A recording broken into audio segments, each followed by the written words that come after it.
Google introduces a new partnership for cloud gaming Chromebooks, but is this new deal announced in a way that's out of touch this close after shutting down Stadia? See as Google considered out of touch for new cloud gaming deal after closing Stadia. It's CDO Daily. Let's talk about it. What's up, people? What's up, people? What's up, people? It is your boy MM2K of PNTS Network and the Cloud Dosage platform, back again with another CDO Daily. Can you do us a huge favor before we get into this one?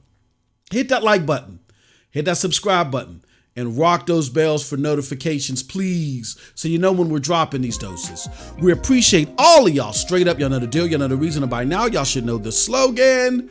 We are not too proud to ask. Okay, let's get into this. All right, so first and foremost, we got to deal with the thing that gaslit everybody being extra sensitive about today's news, and that is, of course, the closing down of Google Stadia. This was originally reported by The Verge on September 29th, 2022. And it reads as follows: Google is shutting down Stadia. Google is refunding all Stadia purchases, hardware, software, and DLC. Members of the Stadia team will be carrying this work forward in other departments at Google. So the sudden close down of Stadia that was really not seen even from the Stadia department themselves really caught a lot of gamers off guard. Gamers who particularly are cloud gamers, disenfranchised cloud gamers, gamers that Stadia targeted as their main consumers. They were really thrown aback about this, and a lot of them have real negative feelings towards Google right now that you would think that Google would want to get past and try to, get down so it doesn't long-term affect their reputational risk. Because you hear a lot of people now have given up Google products. I've seen gamers sell their Google products. And this just adds to more and more of the loathing that people have at Google for a business and as a consumer-facing service and product giver, because they don't feel like they can trust them whenever they come up with something new. However, in the eyes of many, today just seemed to make matters worse, and it seemed for many to make Google's approach to, again, just shuttering a lot of disenfranchised gamers once again from gaming and so forth. It made it seem like that they were very flippant to it. They don't care, and it's just business as usual. Today, Google announced this, and this came to us courtesy of our good friends at XDA Developers, and our good friend Richard Devine, who is a Stadia writer for XDA Developers, puts this. He says, Google kills Stadia. Google launches cloud gaming focused Chromebooks. You cannot make it up. He has in all caps. And here goes the story from XDA Developers. It reads as follows. It says, Google partners with Acer, Lenovo, Asus on new cloud gaming Chromebooks. Thanks to partnerships with Acer, Asus, and Lenovo, Google is introducing a new breed of Chromebooks that puts cloud gaming first. Coming this month in October are 3 new Chromebook models from these OEMs with features like RGB keyboards and high refresh rate screens.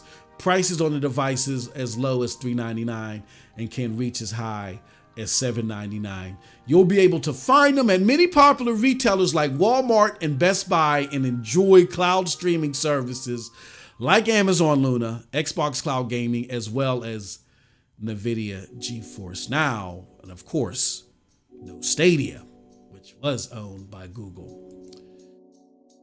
This is their own blog in regards to this story.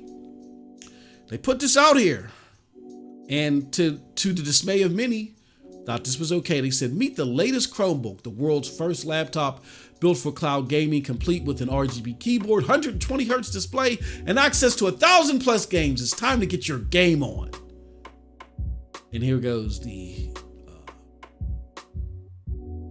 actual blog post. And just the optics of it has thrown a lot of people off.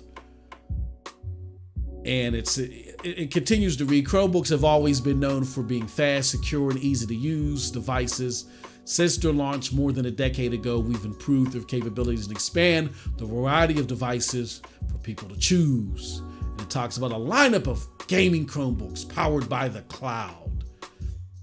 They go on to talk about the different games that you can play per the other services that cloud gamers are trying to scramble to that used to use Stadia. But honestly, a lot of cloud gamers don't feel as comfortable with these other cloud services as they did with Stadia. But again, Google doesn't care in their eyes. This whole approach to this seems flippant to them. And Google's just like, deal with it. We shut down Stadia. That was your only way to game. Who cares? But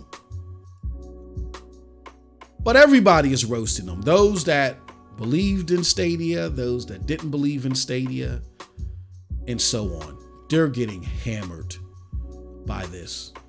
Marquez Brownlee, who's a known tech reviewer, very, very, very famous on social media.